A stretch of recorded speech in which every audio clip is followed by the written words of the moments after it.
Nigeria's collaboration with Germany is indeed yielding significant progress in improving the country's electricity supply. According to Power Minister Adebayo Adelabu, following the meeting between the presidents of Nigeria and Germany, Adelabu announced that German electricity giant Siemens is managing 2 transmission substations and overseeing the installation of 10 power transformers and 10 mobile substations.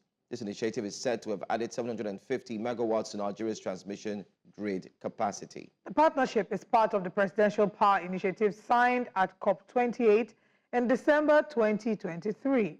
The pilot phase, now 80% complete, has already enhanced grid stability with an additional 150 megawatts expected by the end of 2024. Adelabu emphasized the need for a complete overhaul of Nigeria's aging, fragile grid to ensure long-term stability. Nigeria, with a population exceeding 200 million, generates less than 7,000 megawatts of electricity and struggles to transmit all the power it produces. The revitalization of the grid is expected to address these challenges. Well, we of course will be joined by our guest shortly to look at what this means. And Nigerians at this point, we're excited about it, but I would say that Nigerians are a bit tired of rhetorics. The national grid has collapsed for the 12th time in 2024, and what we've seen is it's impacted the quality of life of Nigerians, quality of businesses, with desegregation into Band A and Band B and Band C and the several bands that have now necessitated a number of Nigerians to pay more for what should be premium electricity, and in many cases isn't actually premium electricity. It's quite worrying. And at the end of the day, with all the partnerships, it sounds exciting, it looks good on paper, but the one thing that Nigerians want is power. Nigerians really don't want a number of all these explanations. We just want to see that there is power and people can afford to pay, a reasonable amount for it without having to break the bank. So kudos to us looking at the collaboration with between Nigeria and Germany, and we hope that it does yield positive results. Olive, I don't, what's the word? I would not say kudos, and I wouldn't say that for reasons best known to us. If you recall as well that during the Buhari tenure, Buhari as well, that's the former president, President Muhammadu Buhari, had equally. Remember, in 2019, the plan was to improve Nigeria's power sector, no doubt, and the plan was to supply about 11,000 megawatts. And the goal was to do this in 2023, all the way from 2019.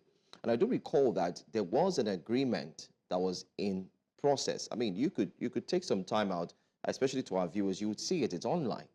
With Siemens, this was signed. Did we get anything out of that agreement? Nothing. And you remember that as soon as President Bola Ahmed Tinubu was indeed, or became the president, that was in 2023, after winning the elections, there was a quick meeting as well with Siemens as well. And it was still on the deal, the agreement. Now we've seen that substations were created and so on and so forth. Yet the same Minister of Power, whom I said I was going to cut some slack yesterday, had mentioned that some of the critical problems hinges on the equipment, the facilities. Some of them are not modernized. Therefore, they need to be completely overhauled so that we can have modernized equipment that would eventually help in the transmission of power. But then again, let's see if our guest equally has something to share. Maybe agree with me, I do not know, or better still, let's see. Anyway, joining us this morning is former chairman of the Nigerian Electricity Regulatory Commission. And note that he is also here because he is also the director at Abuja School and Social and Political Thoughts. I'm talking about Mr. Sam Amadi joins us this morning. Thank you so much for being here. Right before you joined in, myself and Olive were looking at this Siemens deal and partnership. When will it see the light? Because I don't know if you would agree with me that we've heard of Siemens from the past administration. We heard that deals and MOUs were signed, But now we're going back to Siemens again. Is it that the deals and MOUs or agreements that were made somewhere, somehow ended up in comatose? Can you help us understand this? Well, first, thank you. Sorry for the hitch. First, I think the problem is when we politicize some projects or we publicize them in an outsized manner, it looks like is the answer to everything. But the Siemens deal was somewhat a deal for Siemens to provide equipment support to upgrade infrastructure in distribution and transmission mainly. And Siemens has been in this market. Siemens is original equipment supplier. So even 10 years ago, when we started the reform, some of the private sector generating companies now privatized, worked with Siemens for purpose of supplying equipment. So we romanticized that deal. It was a deal that Buhari constructed to perhaps make Siemens invest more, create a process for Siemens to come in with equipment to improve our network. So first, it's not a big deal as was communicated. As if it's an answer, Siemens is going to come here, put in 82,000 megawatts. Now, the deal was based on the notion that those improvements will give us some 15,000 megawatts or 8,000 megawatts within a time frame. But those are all hypothetical. The only thing that is bankable was Siemens to supply some equipment based on the deal with the Nigerian government. But whether the managerial turnaround will happen quickly, whether the change management strategy will work, whether you're going to be efficient and other things were not guaranteed. So Siemens was a deal, largely equipment supply. Then it does not fix all the problems. So what we're going to, I know that there were delays because conditionalities, the kind of structure for implementation, disputes among ministries and agencies on who to play key, lead role, lack of clarity in terms of authority, governance, and attempt to perhaps shape the implementation to favor the pecuniary financial needs of some of the top officials in Buhari government. There was a delay, there was a takeoff, the second phase is supposed to have started under President Tinubu, but the problem remains the same. The level of frailty of the grid, its weakness, has not improved tremendously in the last 8 years. And I want to be on record that, look, after privatizing 2013, we saw faster growth in terms of improvement in the sector up until 2015-16. And from then till now, we've not seen much improvement in capacity in certain the grid in expansion as we ought to see. So the Siemens deal was promoted wrongly as the answer, just like any other contracts we signed up and down, but we didn't quite dimension first what needs to be done on ground to make sure that once the deal is signed, you take off implementation, no delays, and secondly, what other complementary reforms and changes in the management of electricity grid require to make those equipment infusion able to generate stronger and reliable grid. So Siemens is a standalone. It needs to be coupled together.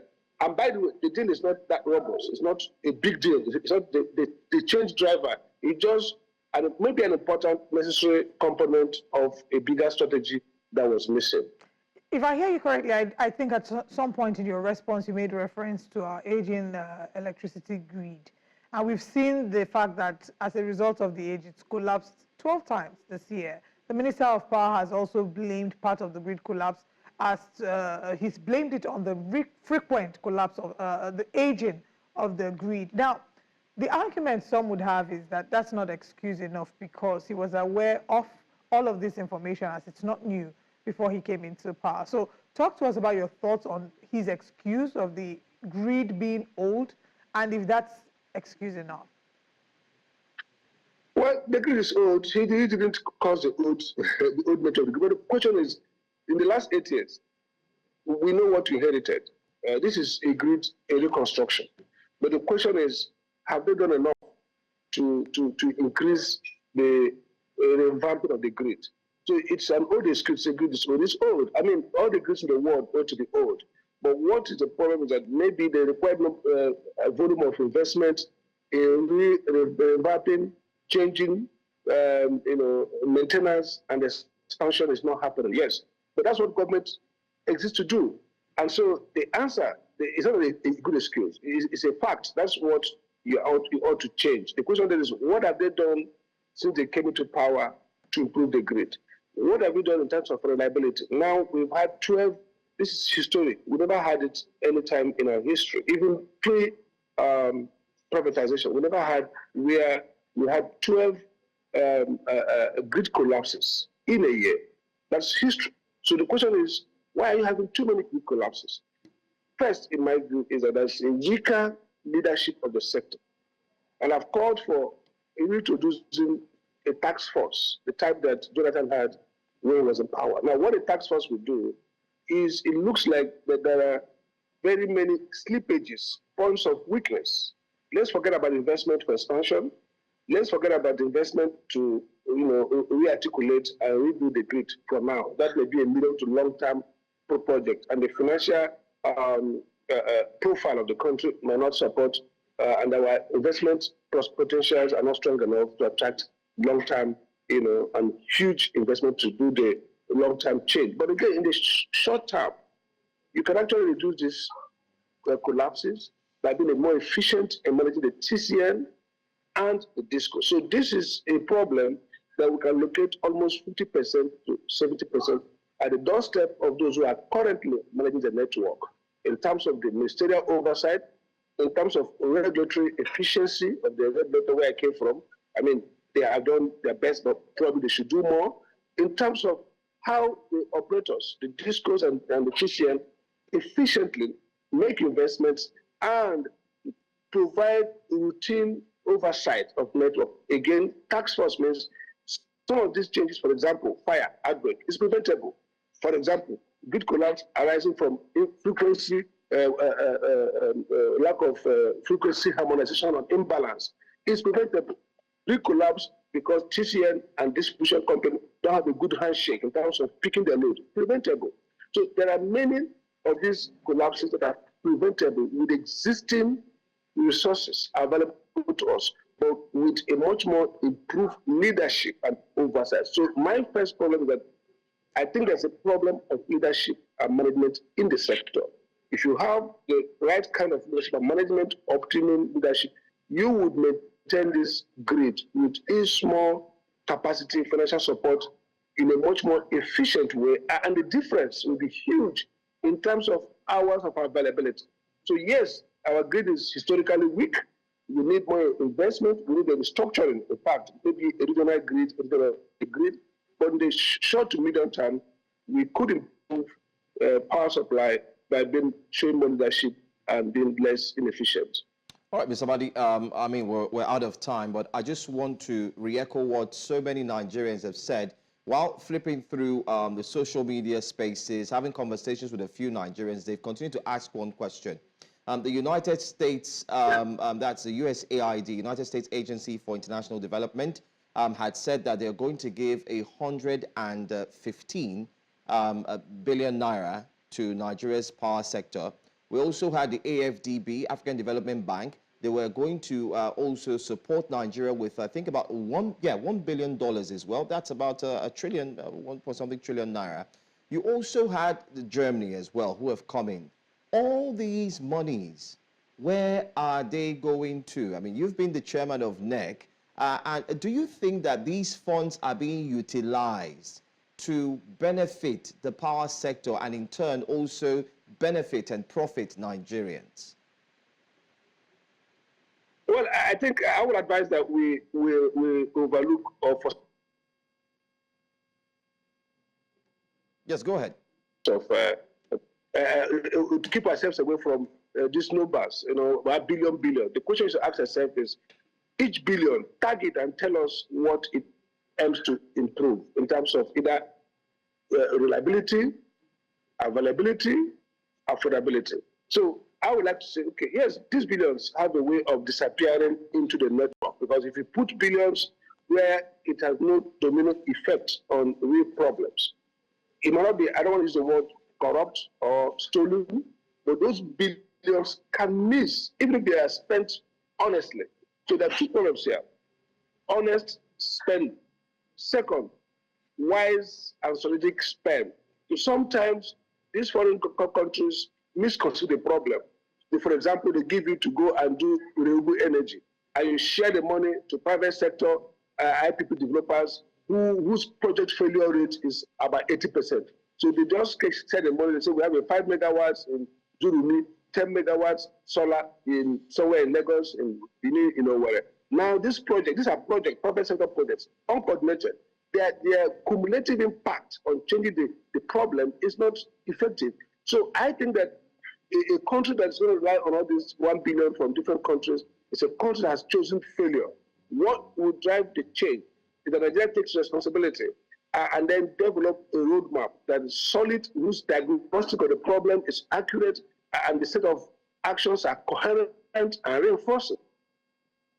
What I've seen with donor, and when I was in NEC, I was cynical about this donor support, because oftentimes they catch a fancy. They talk about, electrification, they talk about renewable energy, and those fancies are not what we need now. Right. Mr. Sam Amadi, thank you for your thoughts, sharing them with us this morning. We all are collectively rooting for an improvement in Nigeria's power sector, and that these partnerships birth actionable plans that would ensure that we don't keep reporting collapsed grids. Instead, we start to see a major improvement. Thank you for joining us this morning. Thank you. I appreciate it.